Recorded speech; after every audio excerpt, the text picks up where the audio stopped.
You know the feeling when you stop yourself from saying something you actually love because you're scared it won't fit your vibe? Yeah. I used to do that all of the time, especially with, special interests like K-pop. I thought if I wanted to be taken seriously online in the wellness space or as a professional, or even just by my peers, I had to tone down the parts of me that were too much.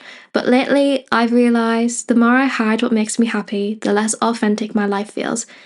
And honestly, it's actually just so exhausting.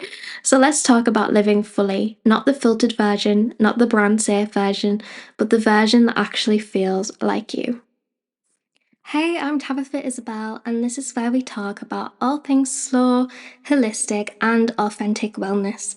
From skin to self love to emotional healing, my goal is to help you feel confident and connected, not after your journey, but during it. Let's dive into today's episode. For so long in my life, I felt like I had to hide who I was. I had to hide things that I liked, how I showed up, just everything about myself because I was so afraid that if I didn't fit myself into this box, that I just wouldn't fit in and I would struggle with life and I would be rejected and abandoned. And I really linked my self worth and my self love to that external validation. But for the last year, specifically the last year, I've really embarked on this journey of self-love, of kind of giving that to myself and feeling enough as I am because I realize that that's what's the most important because I know who I am. Nobody else gets the full, version of me, authentic version of me because they're not around me all of the time. The only person that is myself. So that's why I wanted to talk about this today, the real reason people hide their interests, their things that they like. Because, and I was talking about this the other day. I'm a bit of a thinker. I'm a bit of a thinker. I was talking about this the other day. I think it was with my mum. And I was saying how so much of our identity we think is made up of external factors. But actually, if we look at it, our identity is just who we've chosen to be. We can change that at any point. If you want to decide that you want to become a runner, you just start running, right? That's what makes you a runner. If you want to get into art and you want to be an artist, you start drawing. Do you see what I mean here? Like we have to think into existence the traits that we want to have. We take action off of them, and then all of a sudden we've claimed that identity for ourselves. Obviously, there is things about our identity that we cannot change, but this is more just a lot of the fun stuff, the fun stuff, the things that kind of add to our lives. And the fear of judgment is so loud. It really is. And wanting to fit into a box can be can really feel like that is the only option. And I want you to think about this while you're listening to this episode today, about what it actually means to be authentically you. What it actually means to give yourself love first, to choose that you're enough yourself and not look externally for that validation. Like I said, I've been on this journey specifically for the last year. I went through a breakup, which was with an ex of 7 years. So it was quite a long time. We got together from 16. So obviously, that was a lot of my youth, really. And I felt like I didn't really know who I was when I came out of that relationship. I felt a bit lost. I'd taken on a lot of their identity too. And it really sent me into this spiral of, oh my God, I have no idea who I am. Who am I?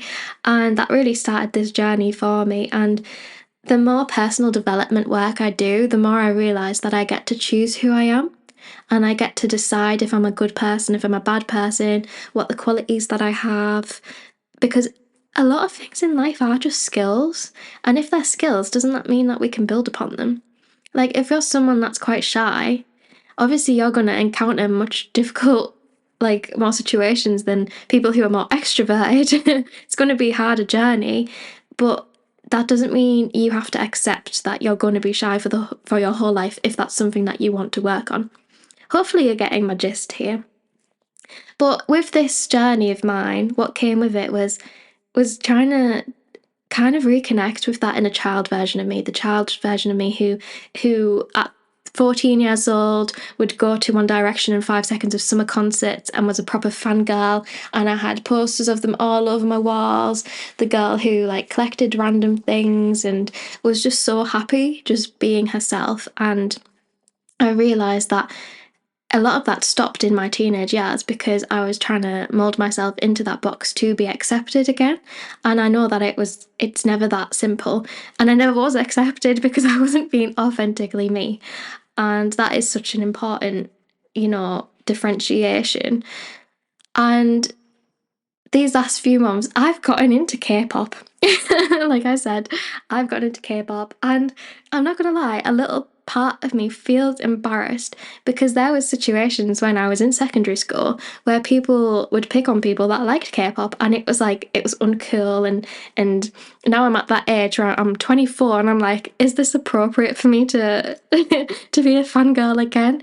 But I had to sit myself down and have that conversation with myself and just be like, am I being true to myself? Am I being authentic to myself? Is this thought process an act of self-love? And it wasn't. It wasn't. And that's when I just kind of decided, essentially just F it, right? Like, I am who I am. And if people don't like that, they're not for me anyway. They're not for me. And most of the time, it's people that I don't know or don't like or just don't care enough about their opinion, because the most important opinions to me are the people in my intermediate life, right? My close family, my close friends, but most of all, my opinion of myself, because I'm the one who has to live with myself from birth till death. So hopefully you can just start giving yourself more compassion, because we really fall into the trap of being on brand, especially in the online space. Like, how can I reflect what I'm trying to say? And that's a good way to kind of go about it in some sense. But also, I think the social media space is really made up of a lot of inauthentic people. And I think it is because everybody's trying to fit that mold. Like, if you're seeing people that are trying to grow a following and they want to go down the influencer path, they're just doing what other people are doing, right? I think more and more people are afraid to show up authentically as themselves, and I think that's really sad. And I think as a society, we should really work on that, because why should we feel afraid to be ourselves? How boring would it be if everybody was just like a cookie cutter, same old, everybody's the same, everybody looks the same. And that is the way we're going, with fillers, surgery, all of these things where we're just trying to make ourselves look like everybody else. And that is so sad, because where's the authenticity gone? Where's the uniqueness? And it is frustrating because when you want to like what you want to like and you feel kind of afraid and taken back by how you should show up in the world, like, how sad is that you're doing that to yourself? Like, you're not showing up authentically as yourself. But actually, being multidimensional as a human or as a brand or business or just whatever, being multidimensional actually deepens who you are. Like, that means you're a real person. And what is wrong with being a real person? Like, we don't just need to be one version of ourselves. We can be all of the versions of ourselves. Like, me, Tabby, like, I'm so knowledgeable about skin because I've worked in the skin industry for 4 years. I'm really big into wellness. I really, I go to the gym, I do yoga, I go walking, I care about my skin and my health and my supplements and my diet and my emotional well-being, all of these things, right? But that doesn't mean that I can't not like Jellycat soft toys. It doesn't mean I can't not like K-pop. It doesn't mean that I have to fit myself in such a small box because that's what I want people to think of me. No, I'm a rounded person. I have other traits, other interests, and that is okay. And that really is okay. Like, having genuine interests builds trust, not just with an online audience, but also with friends, with family, because then you are a real person. You are authentic. And when you're authentic, people feel that. Like, they really do.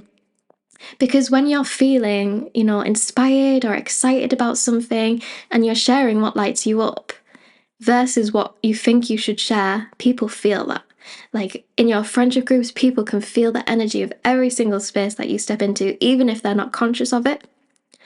And yeah, I think we need to be more mindful about how we are showing up in the world and giving ourselves more self-love, more compassion. And I see this time and time again in, the wellness, skin, beauty industry, where, people are suffering with something, whether it's IBS, whether it's acne, whatever it is. And, they say, and I've had this with hundreds of clients as well, personally, they say, I'm gonna start, this procedure, I'm gonna start being healthier and doing all these things to help my health because I want to feel better. Like, I'm gonna get to the end result, I'm gonna get clear skin, and it's gonna make me feel confident. But why can't you feel confident during that journey? Why are you always trying to hold yourself in a box and say, oh, I'll feel better when, I'll feel better if. I'm only good enough if and when I fit into this box. So if you're someone who also enjoys a bit of K-pop, that, for example, is so much more than music. It's creativity, it's culture, it's passion, it's being a part of the community. Like, there are so many different communities that I'm personally a part of. Obviously, K-pop is one of them with different, groups. And then I've got, like, I'm vegan, so I'm in the vegan community. I've got anxiety and PTSD, so I'm in that community. I'm neurodivergent, so I'm in that community. Like, there are so many different offshoots about who I am that it's kind of harmful to just put yourself in one box and be like, this is who I am. There is nothing more to me. I am just skin tabby. I am just anxious tabby. No, why can't you be a well-rounded individual? Like, when you express your joy, people also feel safe to do the same. So when you start stepping up and leading more authentic lives, you're actually inspiring other people to do the same. Like, it's so much bigger than you. That's why I always talk about, especially on social media, like, please stop using filters. Because our social media feeds are full of filters. Like, everybody's using a filter to hide their skin, to hide their appearance, because deep down they don't feel good enough because they're not fitting into that box that society has set for us. But if more and more of us start ditching the inauthenticity, the filters, the fillers, whatever it is that's not being authentic, then aren't we just setting up the next generation for the best shot at living a more authentic, happy, and aligned life? Because every single thing we do affects, the people after us as well. Like, how are we teaching our kids, our daughters, our sons, our granddaughters, our grandsons? How are we teaching them to show up in the world? Like, what's the impression that we're leaving as a bigger thing? Because one person can make such a big difference and it just ricochets from there. It's really interesting when you kind of like dig deeper into how this really affects and ripples out into the world. We can feel cringe when we start to show up authentically as well. Like, it is a normal thing when we start to show excitement about things that we've hidden about ourselves. I remember when I ditched filters because, I'd fallen into the trap. I was using filters, and one day I woke up and thought, I don't recognise myself in the mirror because I'm only seeing myself with filters in photos and videos, and I feel so disconnected from who I am, and it makes me feel really terrible. And I'm just like, well, why have I decided at some point that I wasn't good enough without a filter?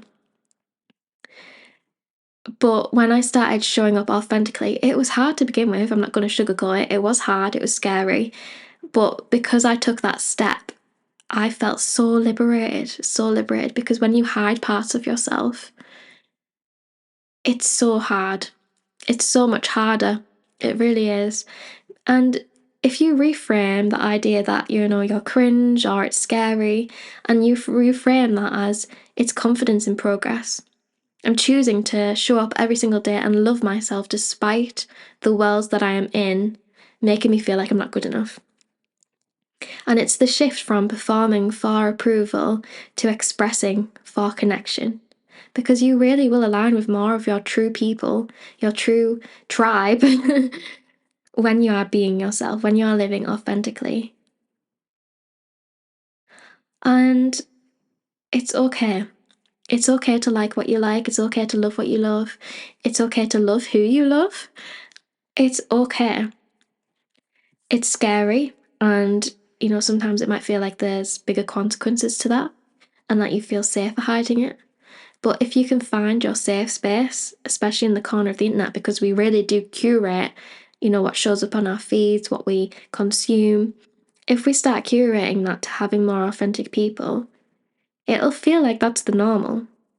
So maybe something that you can do today to take this step is to look at your social media following and think, who am I following that, triggers me or isn't aligned or is unauthentic? They only use filters, they only do this, they only do that, and just start curating it. See who you can follow who is more authentic, more real bodies, real skin, people with quirky habits, or just people showing up truly as themselves, because that is so important. That is so important. And it's important to speak up about what you actually like, even if it's niche. You don't need to filter every interest of yours through, fitting into a box. Because you should just be able to share from curiosity and not the idea that you need to be perfect all the time, every single hour of every day. And you should just create content, if that is what your job is, that mirrors who you are today. You should just do things in your life that make you happy, make you fulfilled. Because if we look at it, our lives are so small. And why would you want to waste any of it living an inauthentic life when you can be happy and free? And you get to make that decision. You don't have to earn your right to take up space as yourself. Real confidence is liking what you like out loud. And truly, the people that are meant for you will find you when you are fully you. So I hope you can take this little message away from you today and see where you can start showing up more authentic in your life, because you will feel better in the long run, I promise. But I hope you've enjoyed today's episode. I'm Tabby, I'm sending you so much love, and I shall see you next week for another episode of Tabby Talks. I'll see you then. Bye.